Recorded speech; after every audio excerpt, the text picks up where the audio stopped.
વિદ્યાર્થી મિત્રો, મહાવીર ક્લાસીસના ડિજિટલ ક્લાસમાં હું અજય ભારતીએ આપ સૌનું સ્વાગત કરું છું. ધોરણ 8નું આજે ચેપ્ટર નંબર 1 સમય સંખ્યાઓમાં જે ટોપિક 5 છે એ છે શૂન્ય અને એકની ભૂમિકા. શૂન્ય અને એકની ભૂમિકા ગણિતની અંદર શું હોઈ શકે અથવા સંખ્યાઓની અંદર શું હોઈ શકે. સમય સંખ્યાઓ નહીં, પરંતુ ફક્ત સમય સંખ્યા નહીં, પરંતુ કોઈપણ પ્રકારની સંખ્યામાં શૂન્ય અને એકનું મહત્ત્વ શું રહેલું છે તે જાણીએ. તો તમને ખબર છે મિત્રો કે કોઈપણ સંખ્યામાં જ્યારે શૂન્ય ઉમેરો તો શું થાય, બરાબર? આપણે જરાક જોઈએ, અહીં લખ્યું તો છે પણ આપણે ગણતરી કરીને જોઈએ. સમજી લો કે તમે કોઈ એક સંખ્યા ધારો છો અને એ સંખ્યા છે 2. ઓકે, 2માં 0 ઉમેરો છો. ઓકે, તો જવાબ શું આવશે વિચારો. 2 વત્તા 0 શું થાય? તો 2 જ થશે. ઓકે, તો 2 વત્તા 0 જો 2 થાય તો 2 ઓછા 0 શું થશે? બરાબર, 2 જ થશે. તો આ શું બતાવે છે કે કોઈ પણ સંખ્યામાં શૂન્ય ઉમેરો કે શૂન્ય બાદ કરો તો તે જ સંખ્યા મળે છે, રાઈટ? એટલે કોઈ પણ સંખ્યામાં શૂન્ય ઉમેરીએ કે શૂન્ય બાદ કરીએ તો તે જ સંખ્યા મળે છે. એનો મતલબ શું થાય તમે જુઓ કે 2 વત્તા 0 કે 0 વત્તા 2 એટલે 2 જ મળે. -5 વત્તા 0 કે પછી 0 વત્તા 0 કૌંસમાં -5 -5 જ મળે. ઓકે, -2 સપ્તમાંશ વત્તા 0 અથવા 0 વત્તા અહીં 0 લખી દો અથવા 0 વત્તા -2 સપ્તમાંશ શું મળશે? -2 સપ્તમાંશ. એટલે એવું કહી શકાય આપણાથી કે શૂન્ય એ શું થશે? સરવાળા માટેની તટસ્થ સંખ્યા. શૂન્ય એ શું લખીશું અહીં? સરવાળા માટેને શું કહેવાશે? તટસ્થ સંખ્યા. એટલે હું અહીં આ જગ્યાએ લખી રહ્યો છું, જે તમારી નોટબુકમાં પણ તમારે લખવાનું કે શૂન્ય એ સરવાળા માટેની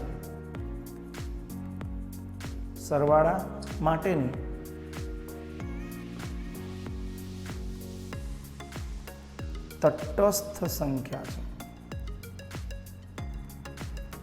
તમને ધારો કે તટસ્થ સંખ્યાની વ્યાખ્યા પૂછાય તો શું લખી શકો? કે તો વ્યાખ્યા એવી લખાય કે શૂન્યને કોઈ પણ સંખ્યામાં ઉમેરતા, એ સમય હોય, પૂર્ણ હોય, પૂર્ણાંક હોય કે સમય પૂર્ણ પૂર્ણાંક કે પછી વાસ્તવિક સંખ્યા હોય, કોઈ પણ સંખ્યામાં જ્યારે તમે શૂન્ય ઉમેરશો તો તે સંખ્યાનું મૂલ્ય બદલાતું નથી અને એને કહીશું શૂન્ય એ સરવાળાની તટસ્થ સંખ્યા, રાઈટ? એ રીતે ગુણાકાર માટે જોઈએ એકની ભૂમિકા શું છે? એકની ભૂમિકા તો એકની ભૂમિકા શેના માટે લાગુ પડે છે? તો ગુણાકાર માટે. ચેક કરો તો 5 ગુણ્યા 1 કરો કે = 5 જ થાય અને 1 ગુણ્યા 5 કરો તો પણ 5 થાય. તમે બીજી સંખ્યા વિચારો કે 10 ગુણ્યા 1 કરો, જવાબ શું આવશે? 10. ઓકે, -25 ગુણ્યા 1 કરો, જવાબ શું આવશે? -25. -2/3 ગુણ્યા 1 કરો તો શું થશે? -2/3. આપણે એકની ભૂમિકા કોના માટે શોધી રહ્યા છે? ગુણાકાર માટે. તો શું હોય વિચારો. તો અહીં તમે જુઓ કે કોઈ પણ સંખ્યાને એક સાથે ગુણતા તે સંખ્યાનું મૂલ્ય બદલાતું નથી. એટલે આપણે એવું કહી શકીએ કે એક એ કોના માટેની તટસ્થ સંખ્યા છે? તો ગુણાકાર માટે એક એ તટસ્થ સંખ્યા છે. એટલે અહીં પોઈન્ટ લખીશું કે એક એ ગુણાકાર માટેની તટસ્થ સંખ્યા. ઓકે, સરવાળા માટેની તટસ્થ સંખ્યા એટલે શું? કોઈ પણ સંખ્યામાં શૂન્ય જ્યારે ઉમેરો ત્યારે એ સંખ્યાનું મૂલ્ય બદલાતું નથી. માટે એ શૂન્ય એ શું કહેવાશે? સરવાળા માટેની તટસ્થ સંખ્યા. સેમ જ ગુણાકાર માટે તટસ્થ સંખ્યા 1 કેમ કહેવાશે? કારણ કે કોઈ પણ સંખ્યાને જ્યારે 1 વડે ગુણો છો તો એ સંખ્યાનું મૂલ્ય બદલાતું નથી. માટે એને આપણે કહીશું ગુણાકાર વિશેની તટસ્થ સંખ્યા. ધારો કે આ જ વસ્તુ છે, બરાબર, 10, એને 10ને 2 સાથે ગુણી નાખો, 2 સાથે ગુણો તો 10 દુ 20 થઈ જશે, મૂલ્ય બદલાઈ ગયું. માટે 2ને તટસ્થ સંખ્યા કહી શકો નહીં ગુણાકાર માટે. ક્લિયર? એટલે શૂન્યની ભૂમિકા ક્યાં છે? સરવાળા માટે. શૂન્યની ભૂમિકા ક્યાં છે? સરવાળા માટે. ઓકે, અને તમારે આટલું લખવાનું શૂન્યની ભૂમિકા. એમાં ઉદાહરણ આપે 2 વત્તા 0 બરાબર 2 અને 2 - 0 બરાબર 2. માટે શૂન્ય એ શું છે? સરવાળાની તટસ્થ સંખ્યા. અને એકની ભૂમિકા ક્યાં છે? તો ગુણાકાર.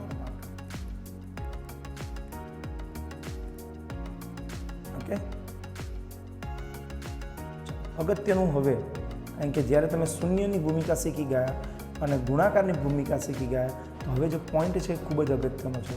શું છે પોઈન્ટ? એની અંદર સમજો કે વિરોધી સંખ્યાની વિરોધી સંખ્યા. ઓકે, તો વિચારો કોઈ પણ સંખ્યાની વિરોધી સંખ્યા એટલે શું? એના કરતાં બિલકુલ ઉલટી, ઊંધી નહીં, એ નિશાનીમાં ચેન્જ હોવી જોઈએ. જેમ કે હું તમને ઉદાહરણ આપું કે ધારો કે એક સંખ્યા આપણે લઈએ 3.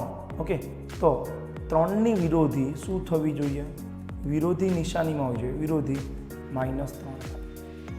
ઓકે, -1/3 વિરોધી લખો, વિરોધી કહું છું. જો આના પછી વ્યસ્ત સંખ્યા પણ આવે છે તો થશે વિરોધી, એટલે નિશાની બદલી કાઢવાની. ખાલી અહીં જો, અહીં પ્લસ હતા, અહીં -3 થઈ ગયા. અહીં માઇનસ હતા, -1/3 છે, તો -1/3ની વિરોધી કોણ થશે? +1/3. ઓકે, તો તમે જાતે વિચારો 10ની વિરોધી શું થવી જોઈએ? 10ની વિરોધી તમારી નોટબુકમાં લખો, 10ની વિરોધી શું હોવી જોઈએ? -10. ઓકે, તો આ થઈ વિરોધી સંખ્યાઓ. તો વિરોધી સંખ્યાઓ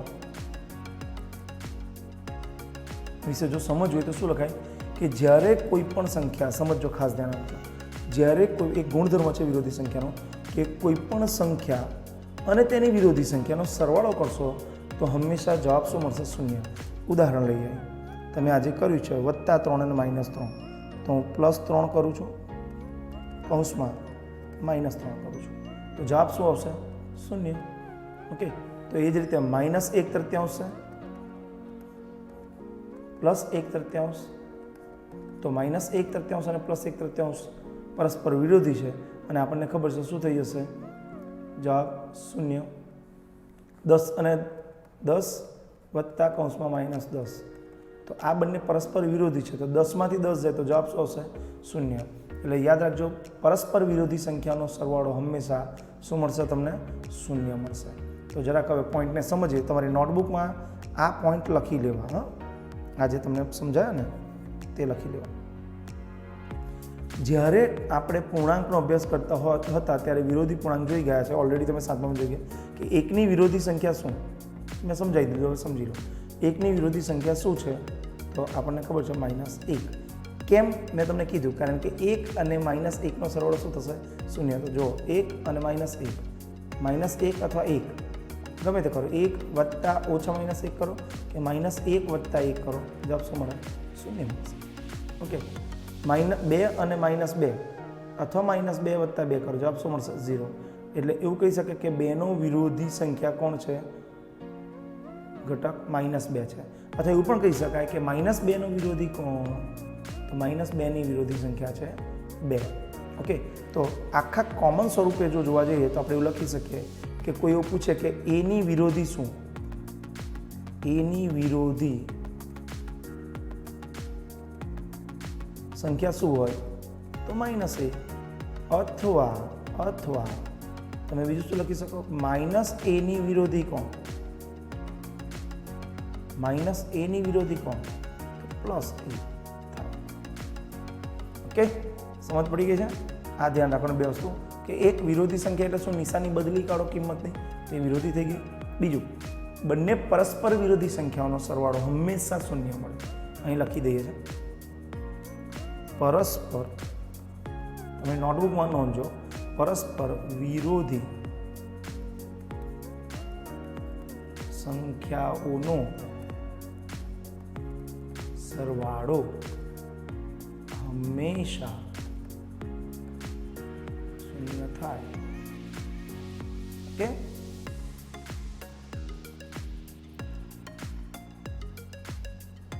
ચાલો હવે લખતા આવડશે? જોઈએ વ્યસ્ત સંખ્યા. તો વ્યસ્ત સંખ્યા એટલે શું? તો હમણાં જે કર્યું એવી રીતે જ કે વ્યસ્ત સંખ્યાનો મતલબ થશે ઊંધું, ઉલટું.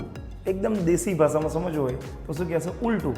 તમે આમ ઊંધું વાળી દો એટલે એને કહેવાશે વ્યસ્ત. જેમ કે આપણે એક ઉદાહરણ લઈએ, 10/3 છે અને ઉલટું કરી દો તો 10/3ની વ્યસ્ત સંખ્યા. તો આ 10/3ને ઊંધું કરી દો, શું થશે? 3/10. મજા આવે તમે જો સમજો તો.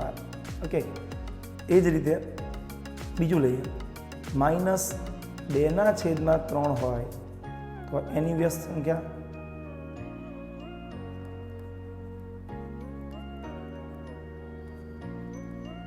સંખ્યા તો આને ઊંધું કરી દો, ઊંધું. તો 3 ઉપર જતા રહેશે ને 2 નીચે આવી જશે. 3/2.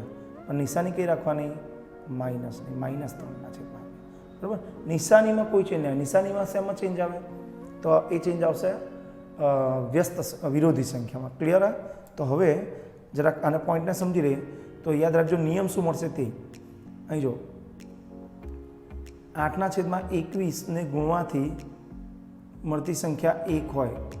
કઈ સંખ્યાને 8/21 વડે ગુણવાથી 1 મળે? તો 21/8. કેમ? કારણ કે તમે જો 8/21 ગુણ્યા 21/8 કરીશ તો 8 કેન્સલ થઈ જશે. 21 કેન્સલ થશે. ઓકે, તો 1 મળે. ઓકે, તો -5/7 અને 7/-5 ને પણ સેમ જ થશે. આ 5 કેન્સલ થઈ જશે અને 7 કેન્સલ થશે, તો 1 મળે. ઓકે, તો ઇનડાયરેક્ટલી અહીં શું કહેવા માંગે છે તે સમજો. અહીં એમ કહેવા માંગે છે કે કોઈ પણ વ્યસ્ત સંખ્યાને, કોઈ પણ આ લખજો, વ્યસ્ત સંખ્યાઓને એકબીજા સાથે ગુણવાથી પરિણામ 1 મળે. હવે આપણે થોડીક ડિટેલ ચર્ચા કરીએ. જેમ કે હવે હું અલગ અલગ સંખ્યાઓની વિરોધી અને વ્યસ્ત બંને કહીએ. તો પહેલું લઉં છું 3/2. ચલો, તો 3/2 ની વિરોધી કઈ? તો બંને લખીશું વિરોધી અને વ્યસ્ત. 3/2 ની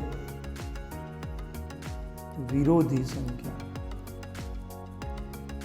શું થશે? વિરોધી અને વિરોધી. વિરોધી એટલે શું? ખાલી નિશાની બદલી કરવાની. -3. ઓકે, ચલો 3/2 ની વ્યસ્ત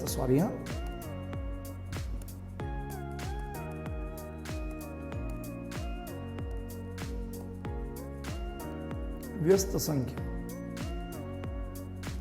શું કરવાનું? આ જે છે એને ઉલટાવી દેવાનું. વ્યસ્તમાં ઉલટાવવાનું, વિરોધીમાં નિશાની બદલવાની. બરાબર? એટલે શું થઈ જશે? 2/3. ક્લિયર? હવે તમે તમારી જાતે એક બીજો દાખલો આપું છું, નોટબુકમાં ગણીને અને લખો. -10/7 લખો.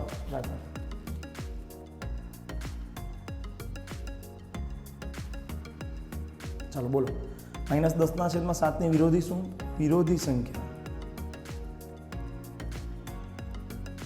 શું થશે? તો નિશાની બદલવાની, વિરોધી એટલે 10/7 અને -10/7 ની વ્યસ્ત સંખ્યા. તો ઉલટાવી દો આખું.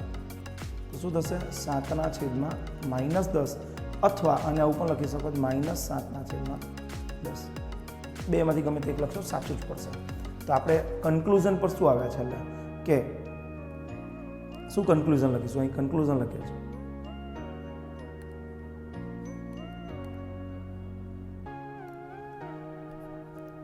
કે વિરોધી સંખ્યા માટે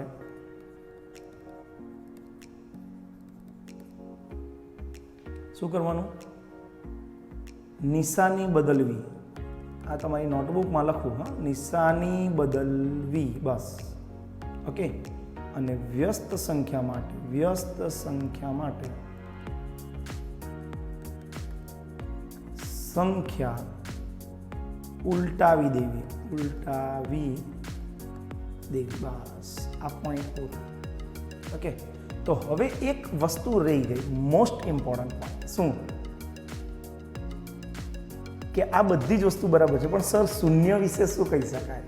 ખૂબ જ અગત્યનું આપણા માટે. સાહેબ શૂન્ય હોય તો શું કહેશું? જેમ કે શૂન્ય છે તો આપણને ખબર, શૂન્ય ધન પણ નથી, ઋણ પણ નથી. કારણ કે આપણે ધન પૂર્ણાંક, ઋણ પૂર્ણાંક અને શૂન્ય પૂર્ણાંક 3 અલગ અલગ પૂર્ણાંકો શીખી ગયા છે. તો પછી આના વિશે શું કહી શકાય સર? તો જો શૂન્ય એક અલગ સંખ્યા સમજવી. બરાબર? ધન પૂર્ણાંક અને ઋણ પૂર્ણાંક તો છે નહીં. કારણ કે ધન પૂર્ણાંક, ધારો કે કોઈ સંખ્યા ધન પૂર્ણાંક છે તો એની વ્યસ્ત શું થાય? ઋણ પૂર્ણાંક. અને કોઈ સંખ્યા ઋણ પૂર્ણાંક છે તો એની વ્યસ્ત સંખ્યા શું થઈ જશે? ધન પૂર્ણાંક. પણ શૂન્ય તો ધન પણ નથી ને ઋણ પણ નથી, તો શું થશે? શૂન્યની વિરોધી કોઈ જ ના થાય એટલે શૂન્ય જ લખી શકાય. શૂન્ય જ થાય. આ અગત્યનું છે, યાદ રાખજો પરીક્ષા માટે. અને શૂન્યનો વ્યસ્ત આ ખૂબ જ અગત્યનું, ખૂબ જ અગત્યનું. ઝીરોનું વિરોધી તો ખબર યાદ રહી જશે, ઝીરો જ. પણ ઝીરોનો વ્યસ્ત શું થશે? તો ઝીરોનો વ્યસ્ત થશે 1/0. અને 1/0 યાદ રાખજો ગણિતમાં એને એક અલગ ભાષાથી ઓળખવામાં આવે છે, અલગ ભાષાથી, જેને કહેવાય છે 1/0નું અસ્તિત્વ નથી અથવા અવ્યાખ્યાયિત. આ કદી પણ આવી કિંમત ન મળે. કોઈ પણ સંખ્યાના છેદમાં શૂન્ય એટલે અવ્યાખ્યાયિત કિંમત લખી દેવાની. એટલે શૂન્યનો વ્યસ્ત અસ્તિત્વ ધરાવતું નથી. ઓકે, શૂન્યની વિરોધી સંખ્યા શું? તો શૂન્ય. પણ શૂન્યનો વ્યસ્ત શું? તો અસ્તિત્વ ધરાવતું નથી. 0/2 લખશો તો જવાબ શૂન્ય મળે. સમજો, શૂન્યને કોઈ પણ સંખ્યા વડે ભાગશો તો જવાબ શૂન્ય મળશે. પણ 2ને શૂન્ય વડે ભાગશો તો શું મળશે? અવ્યાખ્યાયિત. યાદ રાખજો, શું મળશે? અવ્યાખ્યાયિત. એટલે શૂન્યની વિરોધી શૂન્ય, પરંતુ શૂન્યનો વ્યસ્ત અવ્યાખ્યાયિત અથવા 1/0. ઓકે, તો આજને રિલેટેડ હોમવર્ક શું હોઈ શકે તે જુઓ. એટલે આ બધી જ વસ્તુ તમારી નોટબુકમાં કમ્પ્લીટ કરવી અને નોટબુકમાં બધું લખવું, જેવું પણ સમજાવીએ છીએ તેવું. કારણ કે તમે નોટબુકમાં લખશો તો કમ્પ્લીટ તમને સમજ પડશે. આજનું હોમવર્ક છે, ઓકે, હોમવર્ક.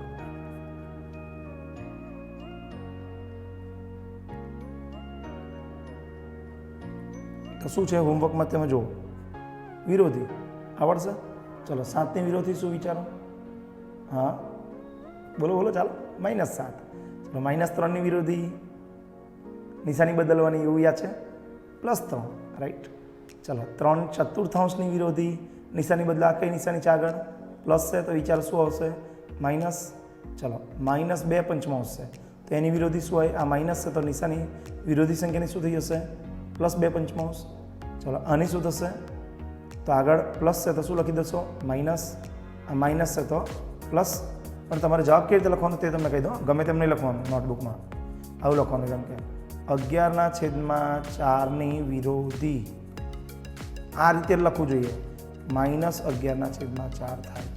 આ વાક્ય આવું લખેલું જોઈએ. આ જેટલા પણ દાખલા છે બારે એમાં. હવે વ્યસ્ત જોઈ લઈએ. વ્યસ્ત તો 6 છે, 6 એની 6ની વ્યસ્ત.